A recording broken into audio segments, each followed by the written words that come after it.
हे माँ लक्ष्मी, आपकी इस वीडियो को जो भी पूरा देखें उसकी सारी मनोकामनाएं पूरी कर देना, उसकी झोली खुशियों से भर देना। भक्तों, किस पाप के कारण महिला समय से पहले ही विधवा हो जाती है? भक्तों, भगवान विष्णु और माँ लक्ष्मी क्षीर सागर में शेषनाग की शैया पर बैठे हुए थे।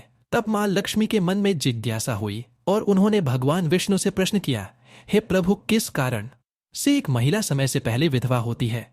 ऐसा वह कौन सा पाप है जो एक पतिव्रता नारी को भी विधवा बना डालता है? क्या महिला के विधवा होने के संकेत पहले से मिलते हैं?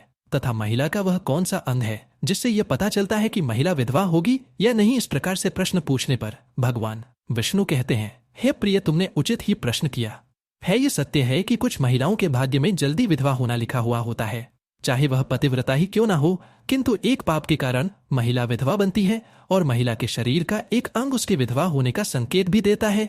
भगवान विष्णु कहते हैं, हे देवी, तुम्हें इस परम गोपनीय सत्य को बताने से पहले मैं तुम्हें एक कथा सुनाता हूँ। इस कथा में तुम्हें तुम्हारे सभी प्रश्नों के उत्तर मिल जाएंगे, इसीलिए तुम इस कथा को ध्यान से सुनना। भक्तों, भगवान विष्णु ने माँ लक्ष्मी को एक अत्यंत सुंदर कथा सुनाई है। इस कथा के माध्यम से भगवान ने समस्त मानव जाति के कल्याण के लिए कई महत्वपूर्ण उपदेश दिए हैं, इसीलिए आप इस कथा को पूरा जरूर सुने। इस कथा को आधा अधूरा सुनना पाप माना जाता है। तो चलिए शुरू करते हैं। भक्तों, एक समय की बात है। मध्य देश में एक अत्यंत धनवान सेठ रहा करता था। उसका एक पुत्र और 3 पुत्रियां थी। उसकी तीनों पुत्रियों का विवाह अच्छे और धनवान घराने में हो गया था, किंतु सेठ की एक पुत्री को दुर्भाग्य का सामना करना पड़ा। उसकी एक पुत्री विवाह के कुछ ही वर्षों के बाद विधवा हो गई और अत्यंत दुख में जीवन बिताने लगी। उस विधवा महिला का नाम सावित्री था। सावित्री अत्यंत सुंदर, गुणवान और पतिव्रता नारी थी, किंतु उसके भाग्य में जो अशुभ लिखा हुआ था वही उसके साथ घटित हो गया। सावित्री के पति ने विवाह के समय केवल सावित्री का सुंदर रूप और उसके पिता की धन संपत्ति देखी थी, जिससे उसे भी जल्दी ही शरीर का त्याग करना पड़ा। बचपन से ही सावित्री के शरीर के अंगों पर उसके विधवा होने के लक्षण दिखाई दे रहे थे, लेकिन किसी ने उस पर ध्यान नहीं दिया था। सावित्री के पिछले जन्म के कर्मों के कारण उसे इस जन्म में विधवा होना पड़ा था।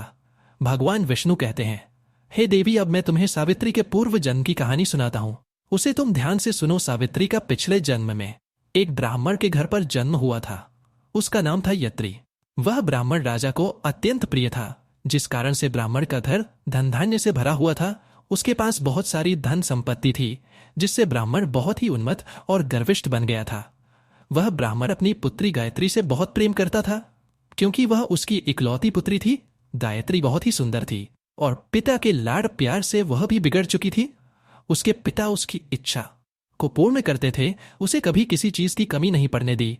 गायत्री ने अपने जीवन में कभी दुख नहीं देखा था और उसे अपनी सुंदरता पर भी अत्यधिक घमंड था। फिर जब गायत्री विवाह करने के लायक हुई तो उसके पिता ने उसका विवाह करने का सोचा, लेकिन उसकी एक शर्त थी कि जो भी गायत्री से विवाह करेगा वह उसके साथ उसके पिता के घर में रहेगा, अर्थात घर जमाई बनकर रहेगा। ब्राह्मण ने अपने सभी रिश्तेदारों को यह बात बता दी और चारों तरफ यह बात फैल गई। कई विद्वान और ज्ञानी पंडित गायत्री के घर पर उसे देखने के लिए आ गए, लेकिन गायत्री ने किसी को भी पसंद नहीं किया। गायत्री ने कई विद्वान ब्राह्मणों को अपमानित करके घर से बाहर निकाल दिया। फिर एक दिन एक अत्यंत सुंदर ब्राह्मण भिक्षा मांगने के लिए गायत्री के घर पर आया, जिसे देखकर गायत्री उस पर मोहित हो गई और अपने पिता से कहने लगी कि वह उसी भिखारी ब्राह्मण से विवाह करेगी। यह सुनकर गायत्री के पिता ने भी उस भिक्षुक ब्राह्मण को गायत्री से विवाह करने के लिए पूछा, तो उस भिक्षुक ब्राह्मण ने भी हाँ कर दिया और फिर गायत्री और उस ब्राह्मण का विवाह संपन्न हुआ। गायत्री विवाह के समय बहुत प्रसन्न थी। उसे उसका मनपसंद जोड़ीदार मिल चुका था। विवाह के बाद कुछ दिनों तक गायत्री अपने पति के साथ बड़े प्रेम से रहने लगी और उसकी सेवा करने लगी, लेकिन कुछ ही दिन बीतने के बाद गायत्री ने अपना असली रंग दिखाना शुरू कर दिया। गायत्री अपने पति को नौकर की तरह समझने लगी। उसकी आज्ञा का पालन करने की जगह पर उसे ही आज्ञा देने लगी। गायत्री अपने पति को भी उसके नाम से बुलाने लगी। खुद अपने पति के पैर दबाना छोड़कर अपने पति से ही खुद के पैर दबावा लगी। गायत्री स्वेच्छाचारी थी। वह पति को बिना बताए ही घर से बाहर चली जाती। कभी पति की कोई बात नहीं मानती थी। पति से पहले ही भोजन करती थी कि अब नहीं बैठती थी। किसी भी धार्मिक कार्य में पति के साथ नहीं बैठती थी और अकेले ही मौज करती थी अपनी पत्नी के ऐसे व्यवहार को देखकर गायत्री का पति बहुत दुखी रहने लगा। उसने गायत्री को बहुत समझाने की कोशिश की, लेकिन वह कभी नहीं मानी। गायत्री अपनी ही मनमानी करती रहती थी। गायत्री की माँ ने भी उसे समझाने का प्रयास किया कि महिला को अपने पति के साथ ऐसा व्यवहार नहीं करना चाहिए, लेकिन गायत्री अपनी माँ की बात कभी न मानती थी और वह जानबूझकर अपने पति को अपमानित करती रहती थी। दिन रात पति की बुराई करना, उसे अपशब्द कहना, उसे नाम लेकर बुलाना आदि प्रकार के निंदी कार्य वह रोज करती थी। गायत्री का पति भी उससे बहुत परेशान हो गया था। फिर एक दिन उसने बहुत विचार किया और गायत्री को छोड़कर जाने का निश्चय किया। गायत्री का पति बिना किसी को बताए ही अपने घर को छोड़कर चला गया। उसने गायत्री का त्याग कर दिया और वन में जाकर तपस्या करने लगा, क्योंकि शास्त्र यही कहते हैं कि बुद्धिमान मनुष्य को दुष्ट और स्वेच्छाचारी पत्नी का त्याग कर देना चाहिए, अन्यथा वह भी उसके पाप का भागीदार बनता है। गायत्री का पति वन में जाकर तपस्या करने लगा। गायत्री ने भी अपने पति को खोजने की कोशिश नहीं की और बड़े मौज से अपने ही घर में रहने लगी। गायत्री की माँ ने उसे बहुत समझाया कि वह अपने पति से विनती करके उसे वापस घर पर लेकर आई, लेकिन गायत्री कह जाने दो माँ, वैसे भी मेरा भीख मांगा पति किसी काम का नहीं है। उससे विवाह करके मैंने उस पर उपकार ही किया था, लेकिन वह मूर्ख मुझे ही छोड़कर चला गया है। ऐसे मूर्ख पति के साथ रहने से अच्छा है मैं अकेली ही रह लूं। मैं इतनी सुंदर हूं कि कोई भी पुरुष मुझसे विवाह कर लेगा। गायत्री की ऐसी बातें सुनकर उसकी माँ भी दुखी रहने लगी। उधर गायत्री का पति ध्यान मग्न होकर तपस्या करने लगा और सांसारिक बंधनों से मुक्त होकर ईश्वर की भक्ति में लगा रहा। फिर कुछ दिनों बाद गायत्री के पिता के साथ अशुभ घटना घटी। उसे राजमहल में चोरी करते हुए सिपाही ने पकड़ लिया और राजा को इसकी खबर दी। राजा उस पर बहुत क्रोधित हुए और उसका सारा धन संपत्ति छीनकर उसे कारागृह में डाल दिया। सब कुछ छीन जाने के कारण गायत्री बहुत गरीब हो गई। उसकी माँ और गायत्री अब दूसरों के घर पर काम करने के लिए जाने लगे। गायत्री के पिता तो कारागृह में बंद थे, तो उसे और उसकी माँ को सारा काम करना पड़ रहा था। तब गायत्री को अकेलापन सताने लगा। घर में कोई पुरुष नहीं था, इसीलिए उनकी सहायता के लिए भी कोई नहीं था। अब गायत्री को अपने पति की याद आने लगी, लेकिन गायत्री का पति तो वन में सन्यासी बनकर बैठा था। फिर गायत्री अपने पति को ढूंढने के लिए वन में चली गई, लेकिन उसे उसका पति कहीं पर भी नहीं मिला। वह वन में हर तरफ घूमने लगी, लेकिन उसे उसका पति नहीं मिला। फिर वह एक जगह पर विश्राम करने बैठी तो अचानक उस स्थान पर एक शेर आ गया और उसने गायत्री पर हमला कर दिया और उसी क्षण गायत्री के प्राण चले गए। मृत्यु के बाद दो यमदूत गायत्री को घसीटते हुए यमलोक ले गए। यमलोक में जब गायत्री यमराज के सामने जा पहुंची तो यमराज ने उसके पाप और पुण्य का मूल्यांकन किया। यमराज कहने लगे, यह तो अत्यंत पापी महिला है। इसने कभी अपने पति का सम्मान नहीं किया। इसने बार बार केवल अपने पति का अपमान ही किया है। यह उसका नाम लेकर बुलाती थी और अपने पति के साथ नौकर की तरह व्यवहार करती थी। ऐसी दुष्ट महिला को तो नरक में भेजना चाहिए। फिर गायत्री नरक में चली गई।